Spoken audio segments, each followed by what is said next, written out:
नमस्कार, जय हिंद साथियों। मैं आप सबका स्वागत करती हूँ स्टडी विद विकास सर के चैनल पर। आप सब लोग कैसे हो?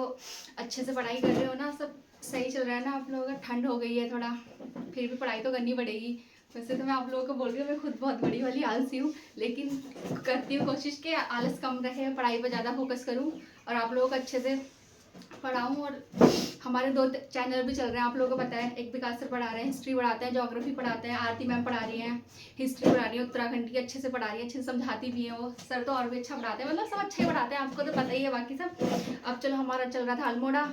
अल्मोड़ा में हमने देख लिया था, अल्मोड़ा की स्थापना देख ली थी, किस पहाड़ी पर है ये देख लिया था, और इसका क्षेत्रफल कितना है ये देख लिया था, और भी काफ़ी सारी चीज़ें देख ली थी। इसका नाम देख लिया था, राजाओं की घाटी बोलते हैं, और भी बहुत सारी चीज़ें हमने देख ली थी। हमारा हेडिंग डला था अल्मोड़ा का प्रशासन। चलो स्टार्ट करते हैं। अल्मोड़ा का प्रशासन, अल्मोड़ा का प्रशासन हमने देखा था। कौन से नंबर का बड़ा जिला है ये? कल आप लोगों को बताया था मैंने, 7वें नंबर का है। और कितने जिले से सीमा बनाते हैं? 6 जिले से सीमा बनाते हैं। और कौन सी पहाड़ी पर है ये? कश्यप पहाड़ी पर है ये। ठीक है, चलो हम स्टार्ट करते हैं। यहाँ पर देख लेते हैं विधानसभा सीट कितनी है। विधानसभा सीट हो गई, और विकास खंड हो गए, विकास खंड और तहसील, ये देख लेते हैं। और हम इसका लिंगानुपात भी देखेंगे, लिंगानुपात, और दशक की वृद्धि दर भी देख लेंगे, के वृद्धि दर,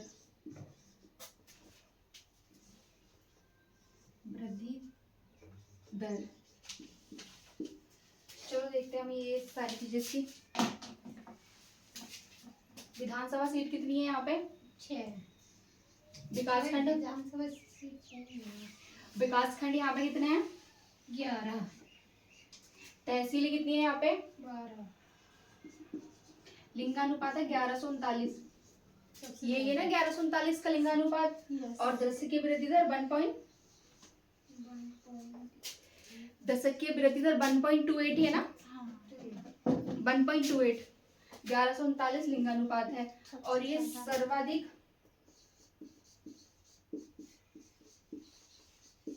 सर्वाधिक लिंगानुपात वाला जिला है, सर्वाधिक लिंगानुपात वाला जिला है। सबसे ज्यादा लिंगानुपात वाला जिला ये, सबसे कम लिंगानुपात वाला जिला कौन सा है? बताओ आप लोग, और आप लोग मुझे कमेंट में बताना। चमोली सबसे कम, आप सब कमेंट में बताना और आप लोग मुझे कल बताना, ठीक है? विधानसभा सीट 6 हो गई, विकासखंड 11 हो गए, तहसीलें 12 हो गई। हरिद्वार है सबसे कम। हाँ, हरिद्वार ही है। कमेंट में बोला था मैंने बताने के लिए, चलो कोई नहीं, बताना फिर भी आप लोग। और इसका जनघनत्व भी देख लेते हैं हम। जनघनत्व,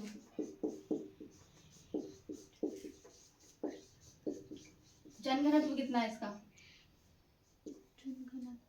बताओ जनघनत्व। 198 इसका जनघनत्व है। 198 इसका जनघनत्व हो जाएगा। विधानसभा सीट 6, विकासखंड 11, तहसीलें 12, और इसका लिंगानुपात 1139। और सबसे ज्यादा लिंगानुपात वाला जिला हो जाएगा हमारा ये। और सबसे कम आप लोगों को कमेंट में बताना है। और दशक की वृद्धि दर 1.28 हो जाएगी। और हमारा सर्वाधिक लिंगानुपात वाला जिला है ये। उतार लो आप लोग ये।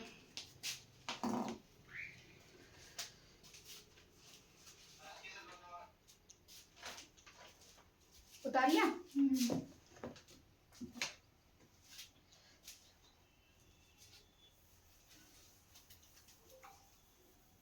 विधानसभा में अल्मोड़ा में एक एससी की सीट भी है ना? हाँ, एससी के लिए आरक्षित है। हाँ, एससी के लिए आरक्षित सीट भी है यहाँ पर अल्मोड़ा में। एससी के लिए आरक्षित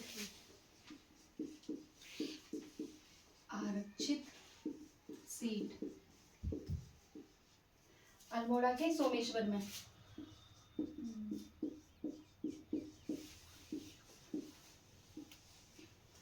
अल्मोड़ा के सोमेश्वर में एससी के लिए आरक्षित एक सीट भी है।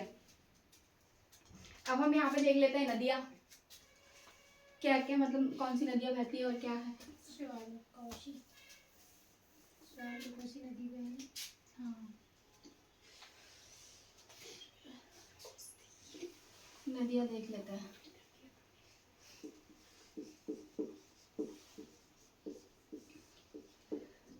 अल्मोड़ा किन दो नदियों के मध्य है। ठीक है, कोसी और स्याल, कोसी प्लस स्याल। और मैंने इसकी लंबाई बताई थी कोसी की 168, 168 इसकी लंबाई हो जाएगी। और हमारे यहाँ पे ये जो स्याल नदी है ना, इस पे लाखू उद्यार है। लाखू उद्यार अल्मोड़ा में है। हाँ, और ये हमारा लाखू उद्यार भी कहाँ पड़ता है, अल्मोड़ा में। लाखू उद्यार के बारे में तो आपको आरती में बता रही होंगी, अच्छे से हिस्ट्री चल रही है उनकी, उन्होंने बता दिया होगा लाखू उद्यार के बारे में आपको सारी चीजें, किस नदी पर है, कहाँ पर है, किसने इसकी खोज की है, ये सारी चीजें। चलो, ये लाखू उद्यार यहीं पे हो जाएगा। और अल्मोड़ा के और भी चीजें यहाँ पर है, वो तो आपको आरती हमने बता ही दिया है। ठीक है, अब हम स्टार्ट करते हैं। कोसी और स्याल नदी के तट पर, और स्याल नदी के तट पर ही लाखू उद्यार हो जाएगा हमारा। लाखू उद्यार और कोसी की सहायक नदी है ये स्याल। ये कोसी की ही सहायक नदी कौन है, स्याल। कोसी की सहायक नदी हो जाएगी। और यहीं पे कोसी और क्षिप्रा, कोसी प्लस क्षिप्रा,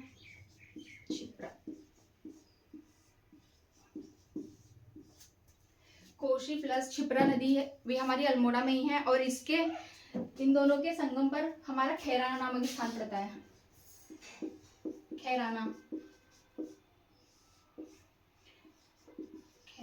खैराना स्थान कोसी और क्षिप्रा नदी के संगम पर हमारा खैराना नामक स्थान पड़ता है।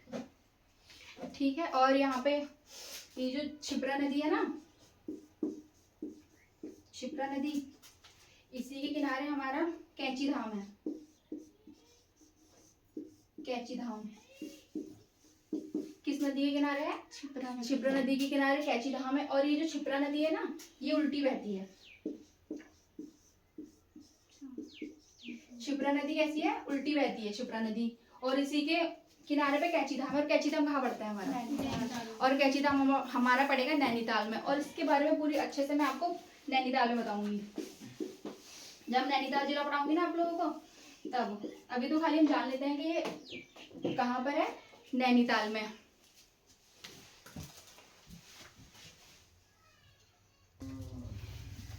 लाइट चली गई थी बच्चों, थोड़ा उत्तराखंड में ऐसी हो रहा है लाइट का, तो फिर इसीलिए। चलो करते हैं हम कंटिन्यू।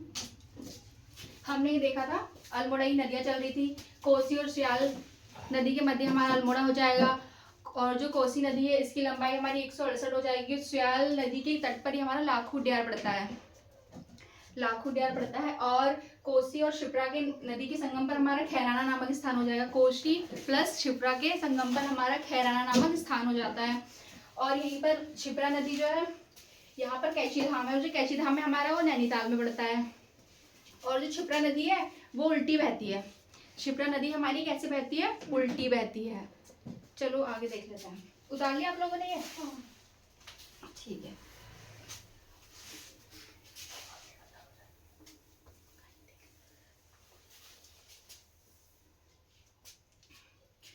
अब देख लेते हैं हम आगे अल्मोड़ा की सोमेश्वर घाटी।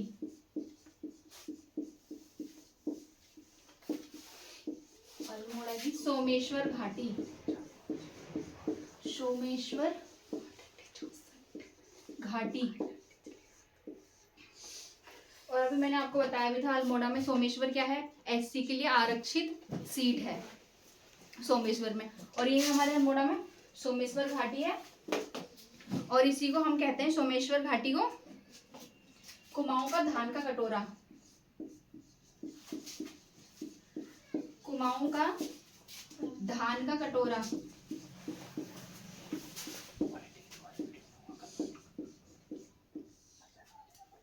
क्या कहते हैं, सोमेश्वर घाटी को कुमाऊं का धान का कटोरा। ये धान का कटोरा इसलिए कहते हैं, यहाँ पर मतलब धान ज्यादा होते हैं और अच्छी जमीन है यहाँ पर, अच्छा पानी मिलता है इसको, इसलिए यहाँ पे अच्छे से धान होते हैं, इसलिए इसको हम कहते हैं कुमाऊं का धान का कटोरा, सोमेश्वर घाटी को। ठीक है, चलो अब आगे देख लेते हैं हम। कुमाऊं का धान का कटोरा हो गया ये हमारा। और यहाँ पे हमारी गगास नदी भी है।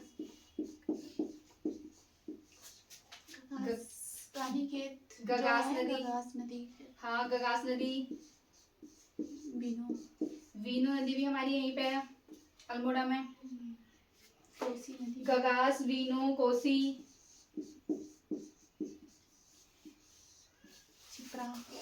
शिप्रा, गगास, वीनू, शिप्रा, कोसी और रामगंगा। रामगंगा की कितनी लंबाई है? रामगंगा हमारी दो है, एक पूर्वी रामगंगा है और एक पश्चिमी रामगंगा। ठीक है, पूर्वी रामगंगा हो जाती है हमारी और एक पश्चिमी। आप लोग मुझे दोनों कमेंट में बताना, पूर्वी रामगंगा की लंबाई बतानी है आप लोगों को और पश्चिमी रामगंगा की लंबाई बतानी है कमेंट में। ठीक है, पूर्वी रामगंगा और पश्चिमी रामगंगा की लंबाई आप लोगों को कमेंट में बतानी है मुझे। ये हो गया हमारा। यहाँ पर देखो गगास नदी, वीनू नदी, कोसी नदी, शिप्रा नदी, रामगंगा नदी, ये सारी नदियां मिलती है हमारी। उतार लिया आप लोगों ने। और आपको ये बताया मैंने कुमाऊं का धान का कटोरा क्यों बोलते हैं, ये सर्वाधिक उपजाऊ क्षेत्र है और यहाँ पर धान होते हैं ज्यादातर, अच्छे धान, मतलब काफी अच्छी फसल होती है यहाँ पे, तो इसलिए हम उसको बोलते हैं कुमाऊं का धान का कटोरा, सोमेश्वर घाटी को। चलो अब देख लेते हैं। यहाँ पे अल्मोड़ा में ही एक तड़ाक ताल है।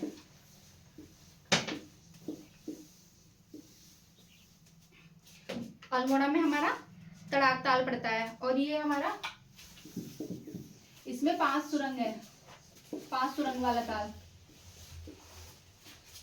तड़ाक ताल में 5 सुरंग है, 5 सुरंग वाला ताल हो जाएगा हमारा तड़ाक ताल।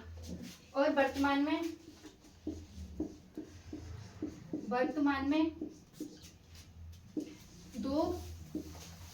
दो सुरंग खुली हैं, बाकी 3 बंद हो चुकी हैं। 5 सुरंग वाला तड़ाक ताल है हमारा, इसमें से 3 सुरंग हमारी बंद हो चुकी है और वर्तमान में इसमें 2 सुरंग खुली हैं। कितनी सुरंग वाला ताल है तड़ाक ताल? 5 सुरंग वाला। वर्तमान में कितनी? 2 बची हैं और 3 बंद हो चुकी हैं। ठीक है, और अब हम देख लेते हैं अल्मोड़ा में पर्वत।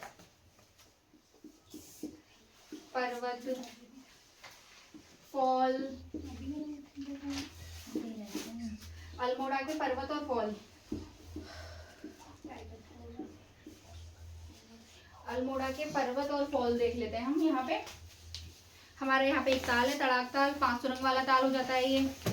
2 सुरंग वर्तमान में खुली है इसकी और 3 सुरंग इसकी बंद हो चुकी है। चलो देख लेते हैं। और यहाँ पे हमारा है पर्वत देख लेते हैं। मैम पश्चिमी रामगंगा की 155 है और पूर्वी की 108।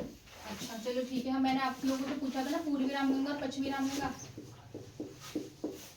पूर्वी रामगंगा और पश्चिमी रामगंगा की लंबाई पूर्वी की कितनी बताई? पूर्वी की 108। 108 हो जाएगी हमारी। और पश्चिमी की कितनी हो जाएगी? 155। 155 हो जाएगी। और इसी पूर्वी रामगंगा को हम पश्चिमी रामगंगा को रथ कटिया भी बोलते हैं ना। पश्चिमी रथवाहिनी। ये वही नदी है ना जो विवाद भी करती है, दो हाँ कुमाऊं और गढ़वाल के बीच में विवाद करती है। पश्चिमी रामगंगा और 155 किलोमीटर की है ये। और हमारी दूसरी वाली है पूर्वी रामगंगा जो 108 किलोमीटर लंबाई है इसकी। इसको अलग से लिख लेना। और कुछ कंफ्यूजन हो तो मुझे कमेंट करके बोलना कि मैम हमें समझ नहीं आया, तो मैं आपको दोबारा बता दूंगी। ठीक है, अभी हम क्या देख रहे थे? हम अल्मोड़ा के पर्वत देख रहे थे, फॉल देख रहे थे। हमारा हरिया पर्वत हो गया। हरिया पर्वत यहाँ का दिख रहा है बच्चों? ये दिख रहा है जो मैंने लिखा है? ठीक है, हरिया पर्वत हो जाएगा हमारे यहाँ पे। हरिया पर्वत, भकोट पर्वत, भकोट, हरिया पर्वत, भकोट पर्वत, और यहाँ पे हमारा आ जाएगा रानी पर्वत, रानी पर्वत। और हमने पिछली क्लास में देखा था, जब हम चंपावत पढ़ रहे थे, तो हमने क्या देखा था, रानी का चबूतरा देखा था ना हम लोगों ने, रानी का चबूतरा। और रानी पर्वत हमारे यहाँ हो जाता है अल्मोड़ा में, रानी पर्वत हो गया हमारा। और झंडीधार पर्वत भी हमारा अल्मोड़ा में आएगा, झंडीधार पर्वत, काफी फेमस पर्वत है ये झंडीधार पर्वत, सुना होगा आप लोगों ने, झंडीधार। हरिया पर्वत, भकोट पर्वत, रानी पर्वत, झंडीधार पर्वत, ये हमारे पर्वत हो जाते हैं यहाँ के। और एक ताल है हमारा यहाँ पे, तड़ाक ताल, 5 सुरंग वाला। उतार लिया आप लोगों ने? उतार लो जल्दी।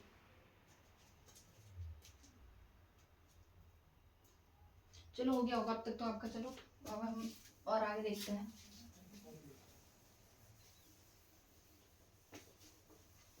कुछ बच्चों ने मुझे कमेंट किया था कि आप थोड़ा स्लो करती हो, लेकिन मैं कोशिश कर रही हूँ कि मैं स्लो ना करूँ, थोड़ा तेज करने की कोशिश करूँ। और भी मुझसे कुछ भी गलती होती है तो आप मुझे कमेंट में बताया करो कि मैम आप ये गलती कर रहे हो, तभी तो मैं सुधारूंगी, मुझे पता चलेगा मेरी गलती क्या है, तभी तो मैं इसमें चेंजेस करूंगी ना कुछ। आप लोग कमेंट करके बताना।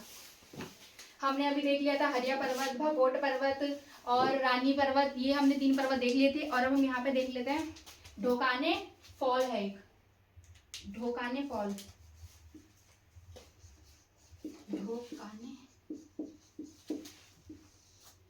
ढोकाने फॉल, क्योंकि हमारे चल रहे थे ना पर्वत और फॉल चल रहे थे अल्मोड़ा के, पर्वत और फॉल,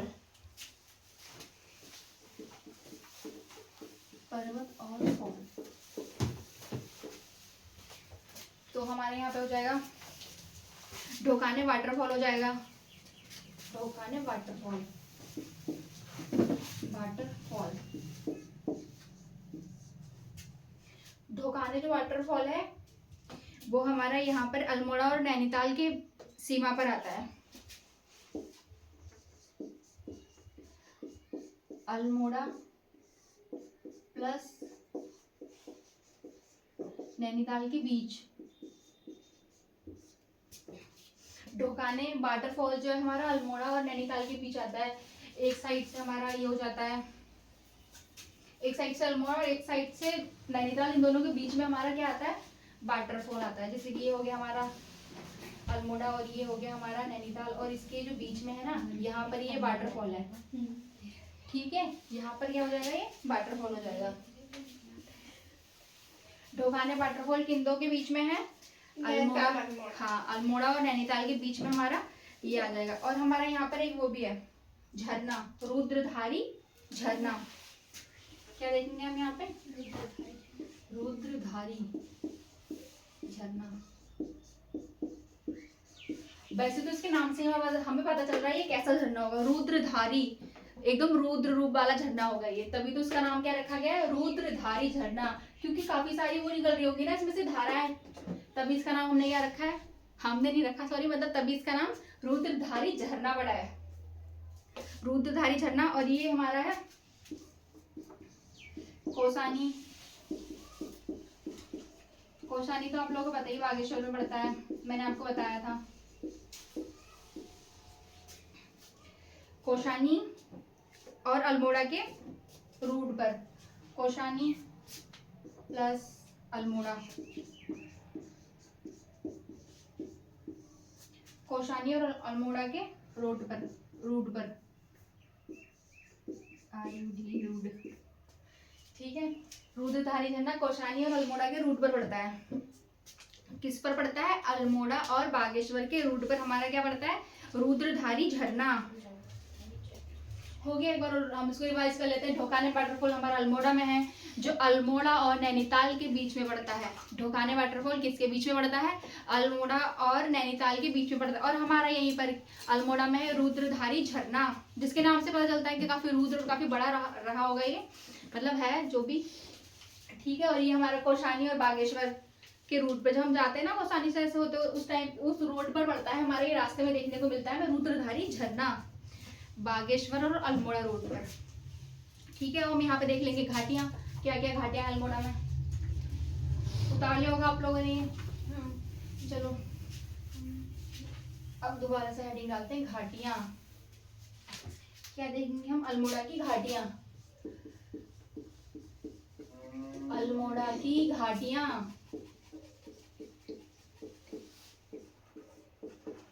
अब इसमें देखेंगे हम क्या क्या घाटी है, मतलब कौन कौन सी घाटियाँ पड़ती है, कौन सी घाटी नहीं पड़ती है। पहले तो हमने यहाँ पे आप लोगों को बताया था, देखी थी सोमेश्वर घाटी।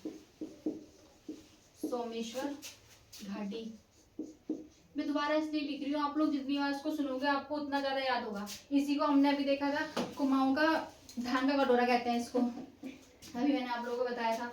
सोमेश्वर घाटी और कोरोमंडल घाटी हमारी यही पड़ती है, कोरोमंडल।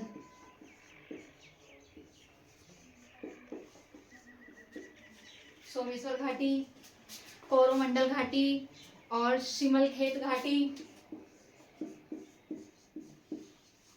सिमल खेत घाटी। सोमेश्वर घाटी, कोरोमंडल घाटी, सिमल खेत घाटी, पनार घाटी, पनार घाटी और मनार घाटी।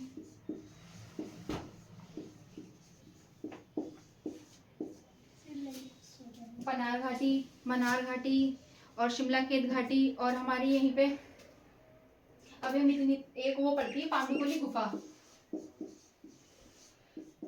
पांडुखोली गुफा। कौन सी थी? शिमला?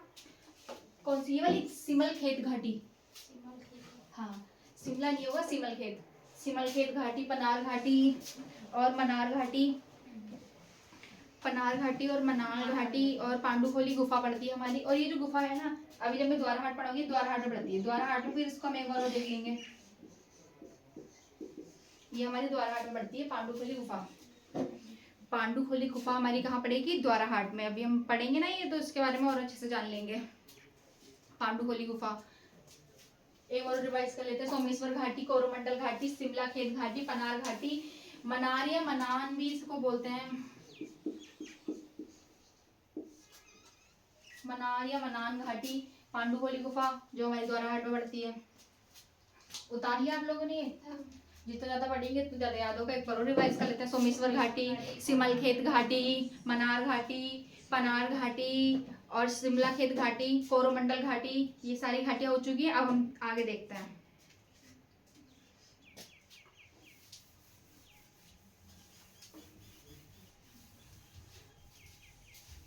अब हम यहाँ के देखेंगे खनिज, क्या क्या खनिज हमें मिलते हैं यहाँ से। तो हम यहाँ पे देखेंगे अल्मोड़ा के खनिज, खनिज खनिज संपदा। क्या देखेंगे यहाँ पे? खनिज संपदा। हमारा अल्मोड़ा में ना, अल्मोड़ा एकमात्र, हाँ एकमात्र जिला है जहां हमें चांदी मिलती है। हमें चांदी मिलती है। एकमात्र जिला जहां से हमें चांदी प्राप्त होती है वो है अल्मोड़ा। अल्मोड़ा से हमें सर्वाधिक चांदी मिलती है। और किसी जिले से मतलब चांदी कितने हमें वो नहीं मिले हैं कि हाँ चांदी मिली है, लेकिन हमें यहाँ से अल्मोड़ा से चांदी मिली है, ये कंफर्म है कि यहाँ पे मिलती है चांदी। और वो भी यहाँ मिलती है झिरोली में, अल्मोड़ा की झिरोली में। अल्मोड़ा की झिरोली से चांदी के भंडार मिले हैं।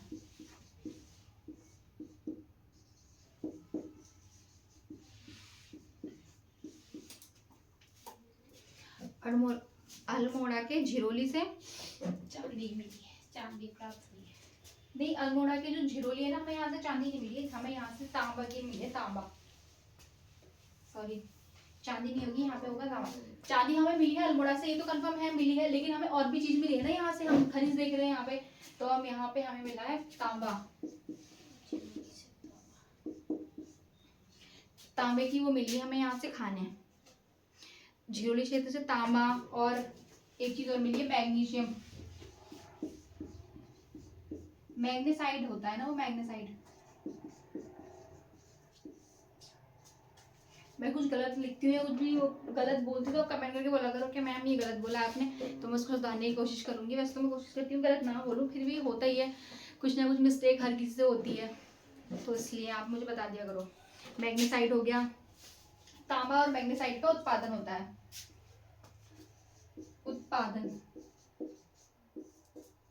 यहाँ से खाने भी मिली है और यहीं से इसका उत्पादन होता है, इसका तांबे का और मैग्नेसाइड, और चांदी भी हमें यहीं से मिली है, ठीक है। और हम यहाँ पे देख लेते हैं अल्मोड़ा, अल्मोड़ा के दाना पानी,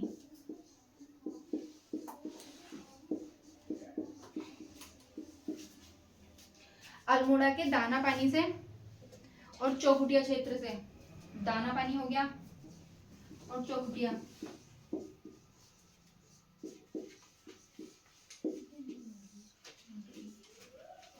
अल्मोड़ा के दाना पानी और चौखुटिया से हमें चूना पत्थर मिला है,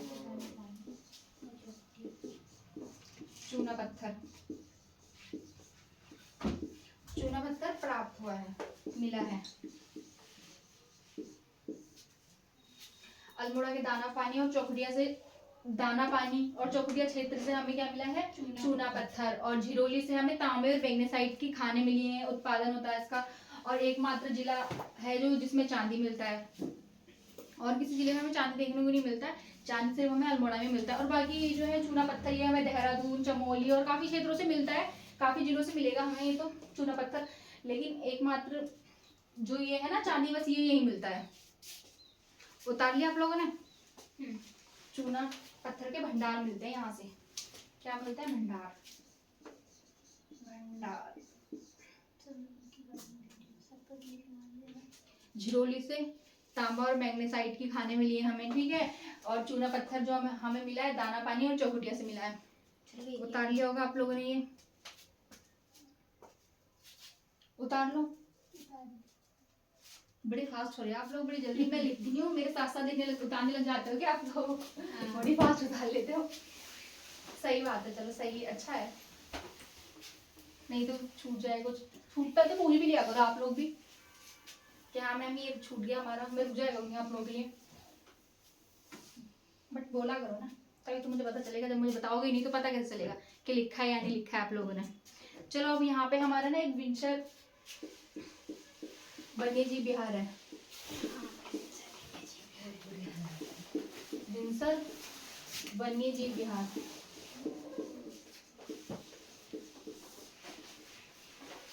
क्या है हमारा यहाँ पे, विंशर वन्यजीव विहार, ये पूरा ना बनेगा ठीक है बच्चों, यहाँ पे आधा नहीं बनेगा, विंशर वन्यजीव विहार, और इसकी स्थापना हुई है 1988 में। विंशर वन्यजीव विहार की स्थापना कब हुई है, 1988 में हुई है, और इसके मध्य में, इसके मध्य में,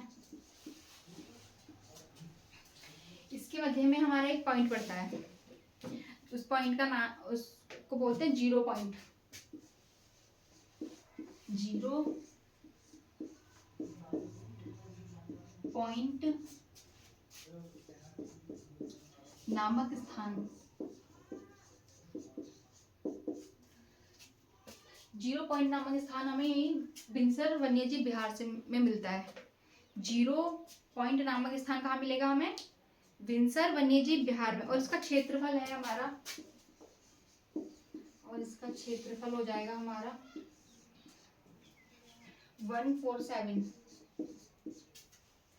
147 वर्ग किलोमीटर, वर्ग किलोमीटर स्क्वायर में होता है ये, क्षेत्रफल इसका हो जाएगा 147। विंशर वन्यजीव विहार, इसकी स्थापना 1988 में हुई है, और यहीं पर जीरो पॉइंट नामक स्थान है, और इसका क्षेत्रफल है 147 वर्ग किलोमीटर स्क्वायर। हो गया आप लोगों का? बिनसर वन्यजीव विहार। इसकी स्थापना 1988 में 0 पॉइंट नामक स्थान यहीं पड़ता है और इसका क्षेत्रफल है 147 वर्ग किलोमीटर। मैं बार बार इसलिए बोल रही हूँ आप लोगों को भी याद हो, और आप लोग सुनोगे इसको तो आपको सही लगेगा, मतलब याद हो जाएगा। जितने ज़्यादा मैं बोलूँगी उतने ही आप लोगों को, और आप भी इसको पढ़ा भी करो। जो मैं बोलती हूँ कहीं आप कल ही सुन के छोड़ देते हो, नोट भी कर लिया करो। आपको जो कुछ समझ नहीं आता है ना, नोट करने से भी चीज़ें याद होती हैं। एक चीज़ को 5-6 बार लिखेंगे तो हमें याद होगी ना थोड़ी बहुत, 1-2 बार भूलेंगे फिर उसको देखेंगे तो फिर हमें याद हो जाएगी। चलो अब हम यहाँ पे क्या देखेंगे, द्वारा हाट। द्वारा हाट काफी प्रसिद्ध स्थल है ये यहाँ का। आप लोगों ने सुना होगा द्वारा हाट के बारे में, काफी। अल्मोड़ा जिला पढ़ा होगा पढ़ाई में, मतलब पढ़ाई करते हो तो आप लोगों ने ये पढ़ा ही होगा अल्मोड़ा। और अल्मोड़ा में द्वारा हाट, इसका पुराना नाम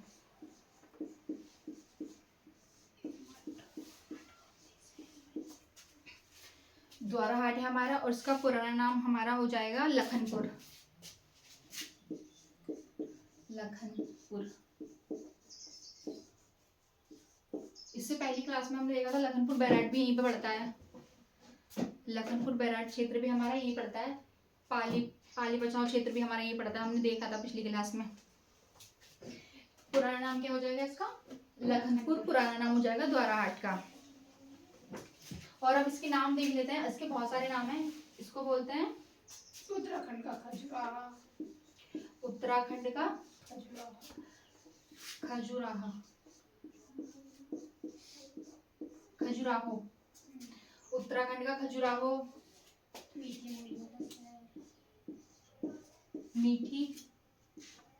मूलियों का शहर। मीठी मूलियों का शहर। मीठी मूलियों का शहर। उत्तराखंड का खजुराहो, मीठी मूलियों का शहर। हिमालय की द्वारिका। और इसको बोलते हैं हिमालय की द्वारिका। हिमालय की द्वारिका।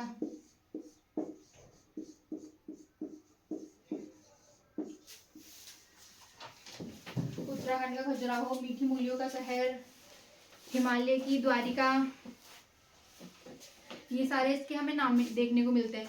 क्या क्या नाम मिलते हैं इसको देखने को, उत्तराखंड का खजुराहो, मीठी मूलियों का शहर, हिमालय की द्वारिका, ये सारे हमें नाम मिलेंगे।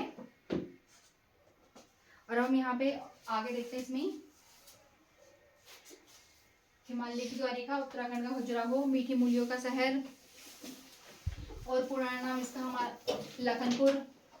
उत्तराखंड का खजुराहो उसको इसलिए बोलते हैं क्योंकि जो हमारा खजुराहो है ना उसके ही जैसा लगता है, उसकी तरह है ना, इसलिए हम इसको क्या बोलते हैं, उत्तराखंड का खजुराहो। खजुराहो बोलते हैं। और कत्यूरी राजाओं ने यहाँ पे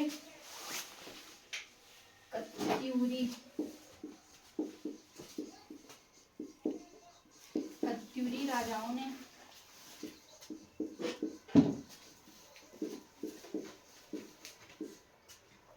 कत्यूरी राजाओं ने यहाँ पर 30 मंदिरों के समूह का निर्माण कराया था। 30 मंदिर समूह।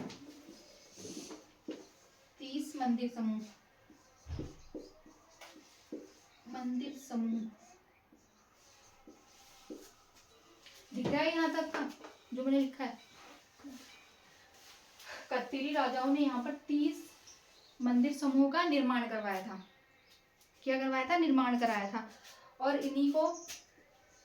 इन्हीं मंदिर समूह को राहुल सांकृत्यायन ने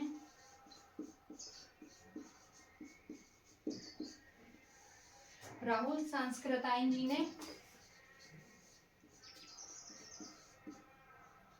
जिन्हें 11वीं 12वीं सदी का बताया है। सदी का बताया दिख रहा है यहाँ तक का बच्चों, नीचे तक आ रहा है ना, कट तो नहीं रहा, बताया नहीं जा रहा।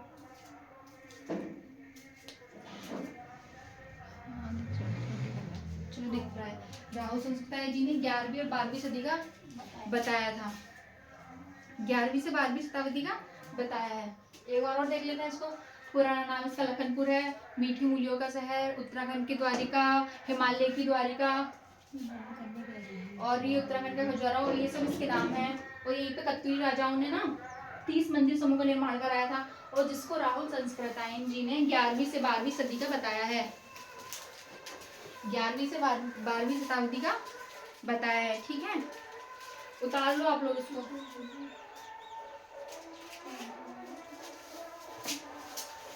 हो गया होगा, चलो। इसका पूरा नाम बताओ चलो बच्चों, द्वारा हाट का। याद है नहीं, आप भी ना साथ साथ में याद कर लिया करो थोड़ा, फिर बाद में देखोगे तो फिर याद हो जाएगा आप लोगों को। पूरा नाम मैंने इसका क्या बताया? लखनपुर। ठीक है, और इसके और भी अन्य नाम बताए, क्या क्या नाम थे? कुमाऊं की द्वारिका, मीठी मूलियों का शहर।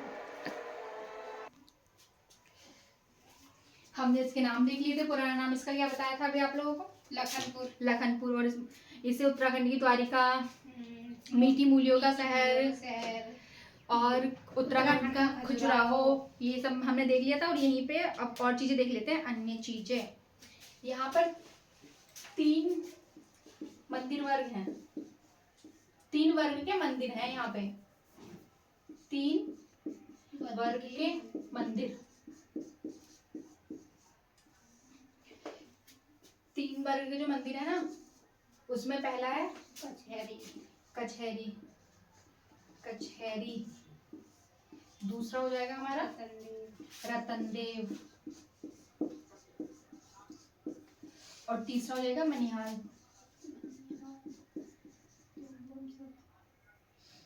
क्या हो जाएगा? मनिहाल।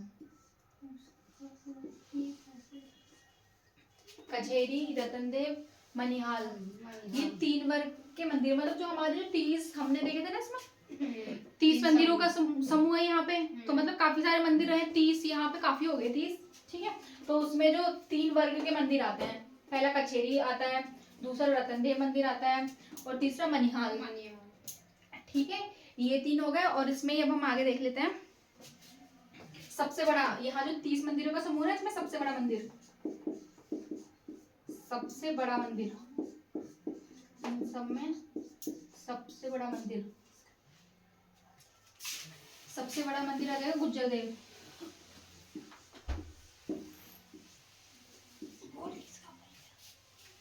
क्या हो जाएगा हमारा सबसे बड़ा मंदिर? गुज्जर देव। गुज्जर देव। और इसको हम ध्वज मंदिर भी बोलते हैं, ध्वज मंदिर।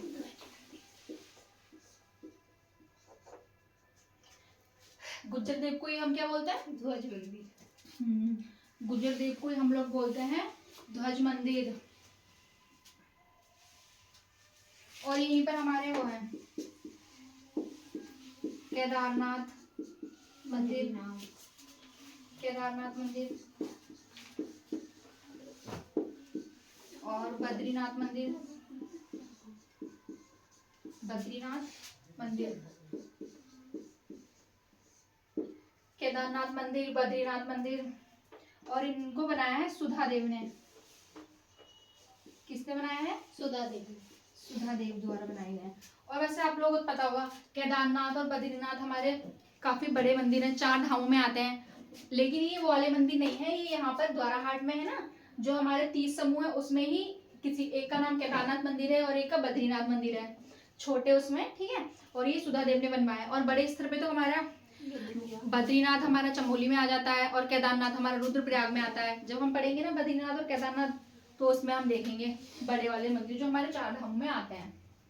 ठीक है, केदारनाथ मंदिर, बद्रीनाथ मंदिर जो सुधा देव ने बनवाया है। सबसे बड़ा मंदिर यहाँ का गुज्जर देव है, और इसी को हम बोलते हैं ध्वज मंदिर। गुज्जर देव मंदिर को ही हम क्या बोलते हैं?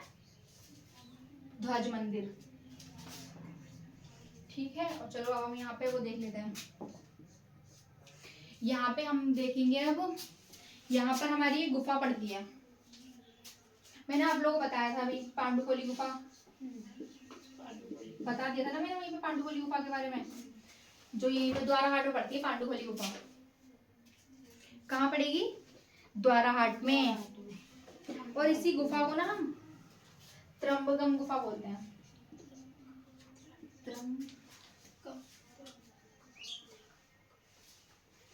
त्र्यंबकम क्या बोलेंगे हम उसको?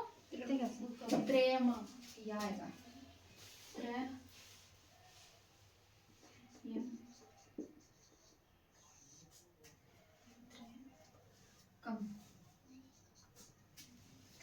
बोलेंगे पांडुखोली गुफा को ही हम बोलते हैं त्र्यंबकम गुफा। त्र्यंबकम गुफा के नाम से जानते हैं। त्र्यंबकम गुफा, ये हो गया हमारा त्र्यंबकम, त्र्यंबकम गुफा। इसी को हम बोलते हैं पांडुखोली गुफा। दोनों नाम इसी के, इसी नाम से इसको जाना जाता है। और यहीं पर हमारी, चलो उसको लिख लो आप लोग, फिर मैं नीचे लिखने की जगह नहीं बची है यहाँ पे, बोल लो, लिख लो।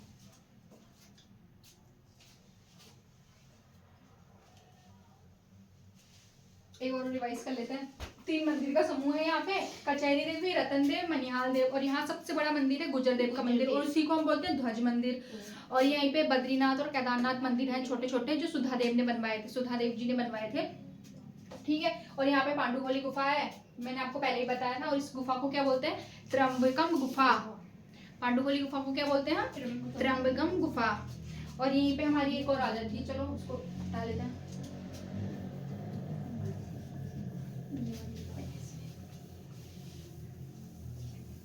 त्र्यंबकम गुफा,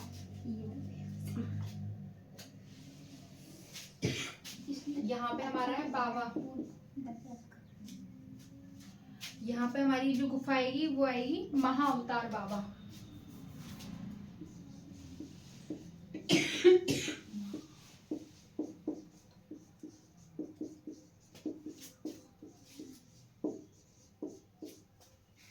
कौन सी गुफा है हमारी यहाँ पे? महाअवतार बाबा गुफा। और यहीं पर हमारा एक क्षेत्र पड़ता है भिवांडेश्वर।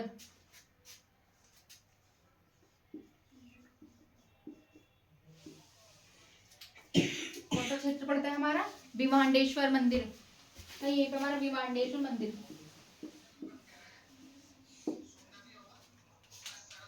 भिवांडेश्वर मंदिर मिलेगा यहाँ पे। और इसको हम बोलते हैं उत्तर का काशी।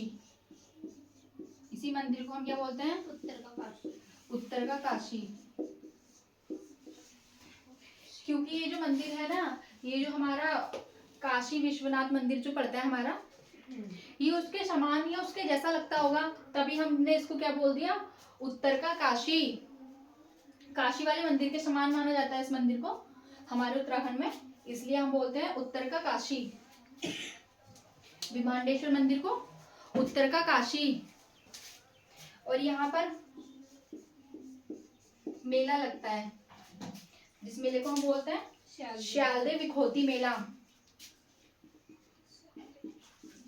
श्यालदे विखोती,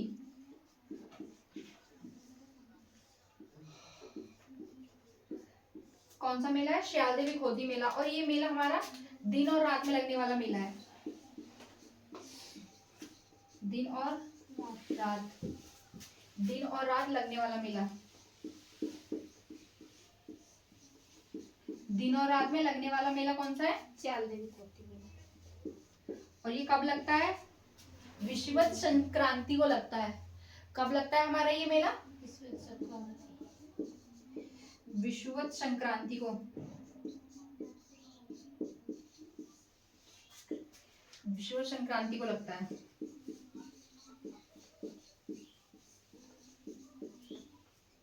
भिवांडेश्वर मंदिर को हम क्या बोलते हैं? उत्तर का काशी बोलते हैं। और यहीं पे हमारा विषुवत संक्रांति को श्यालदे विखोती मेला लगता है। और श्यालदे विखोती मेला कैसा है हमारा? दिन और रात लगने वाला मेला है श्यालदे विखोती मेला।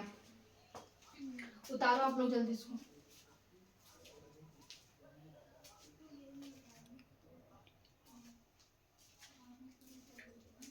एक और देख लेते हैं। महाअवतार बाबा गुफा है, भिवांडेश्वर मंदिर को उत्तर का काशी कहा जाता है, और श्यालदे विखोती मेला लगता है यहाँ पर दिन और रात में लगने वाला। और ये विषुवत संक्रांति पर लगता है मेला, ये वाला। चलो इसको मिटा लेते हैं, हम दूसरा लिखेंगे।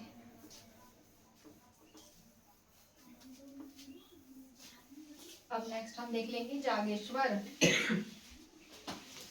क्या देखेंगे हम नेक्स्ट? जागेश्वर।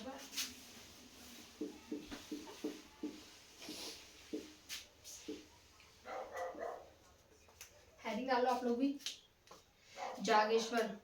चलो जागेश्वर के बारे में देख लेते हैं हम फटाफट से। जागेश्वर हमारा है जटागंगा के संगम, जटागंगा नदी पर। किस पे पड़ेगा हमारा? जागेश्वर पड़ता है हमारा जटागंगा नदी पर। और यहाँ पर 124 मंदिरों का समूह है।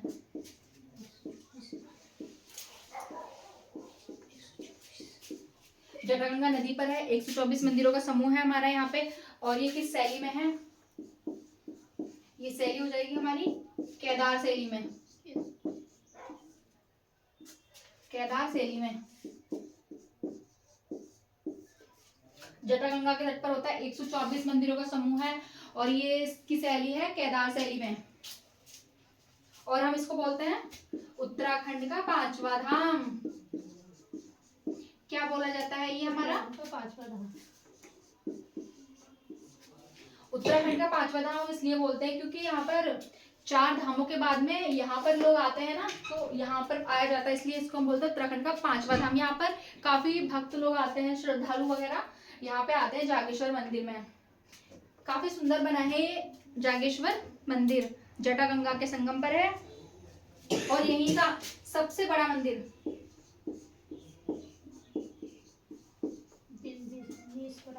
यहाँ का सबसे बड़ा मंदिर है दीन दीनेश्वरा।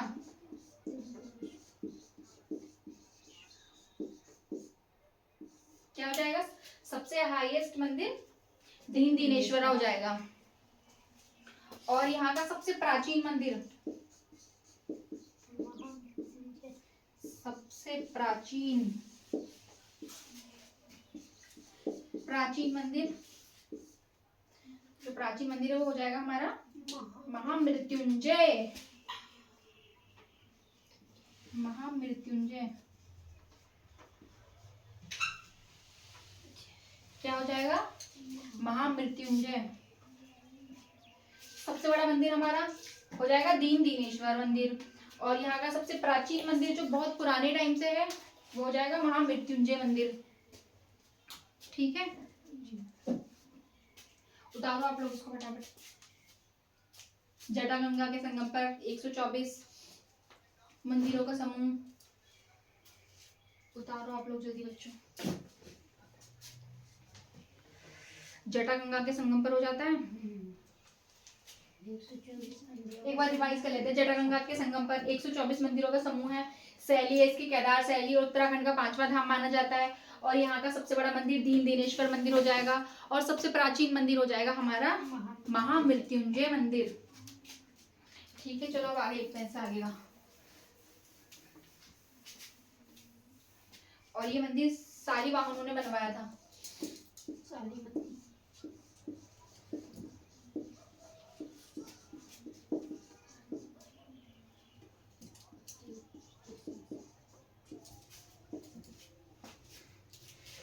किसने बनवाया ये मंदिर? शालिवाहनों ने। शालिवाहनों द्वारा ये मंदिर बनाया गया। कत्यूरी थे ये, कत्यूरी शालिवाहन ने मंदिर बनवाया है। कत्यूरी शालिवाहनों ने ये मंदिर बनवाया है। और यहाँ पे दीपचंद और तिरमलचंद, दीपचंद और तिरमलचंद की हमें क्या देखने को मिलती है? मूर्तियां।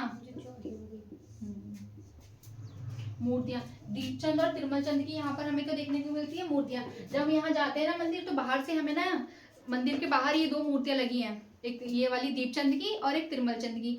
और ये जो तिरमलचंद की जो मूर्ति है ना, ये इनकी मूर्ति ये 1968 में चोरी हो गई है। क्या हुआ? इस मूर्ति को चोरी हो गई, चोरी हो गई। तिरमलचंद की मूर्ति 1968 में चोरी हो गई थी। ठीक है, और दीपचंद की मूर्ति अभी भी है यहाँ पर। दीपचंद और तिरमलचंद की मूर्तियां मिलती हैं, जो 1968 में तिरमलचंद की मूर्ति यहाँ से चोरी हो गई थी। और शंकराचार्य जी है ना, शंकराचार्य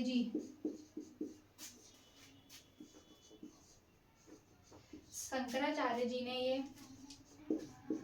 किसे दिया था ये मंदिर? जंगम कुमार। शंकराचार्य जी ने ये मंदिर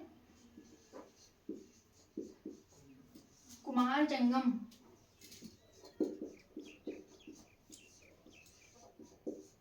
कुमार जंगम को सौंप दिया था।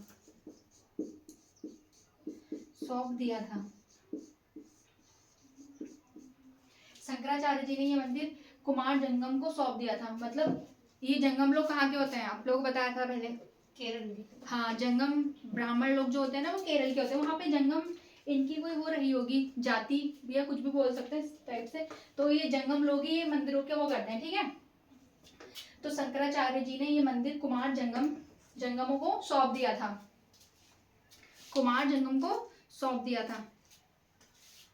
ये ब्राह्मण होते हैं जंगम, क्या होते हैं, ब्राह्मण। जंगम ब्राह्मणों को सौंप दिया था शंकराचार्य जी ने। एक बार और देख लेते हैं, ये किस नदी पर है, जटागंगा नदी पर। जटागंगा नदी पर पड़ता है हमारा ये मंदिर। कत्यूरी शालिवाहन ने ये बनवाया था। और यहाँ पर 2 मूर्तियां देखने को मिलती हैं हमारी। एक तो दीपचंद की मिलती है, एक तिरुमल चंद की। तिरुमल चंद की मूर्ति 1968 में चोरी हो गई थी। शंकराचार्य जी ने ये मंदिर जंगम ब्राह्मणों को सौंप दिया था। अब हम नेक्स्ट हेडिंग डालेंगे रानीखेत, और रानीखेत हम देखेंगे कल। नेक्स्ट हेडिंग हमारा है रानीखेत। रानीखेत हेडिंग डालो आप लोग भी, रानीखेत। और रानीखेत हम देखेंगे कल हम करेंगे। मेरी वीडियो में कुछ भी आप लोग को गलती लगती है या मिस्टेक कहीं भी कुछ ना कुछ लगता है तो आप मुझे कमेंट करके बताओ कि मैम आप यहाँ पे गलती कर रहे हो ये भी। और हमारी वीडियो को सपोर्ट करो, लाइक करो, कमेंट करो, सब्सक्राइब करो। आप जितना सपोर्ट करोगे उतना ही हम अच्छा करने की कोशिश करेंगे। आपके सपोर्ट से हमें थोड़ी हिम्मत मिलेगी कि हम ठीक कर रहे हैं और आगे अच्छा करना चाहिए हमें। तो आप लोग हमें सपोर्ट कीजिए। चलो मिलते हैं, बाय, थैंक यू।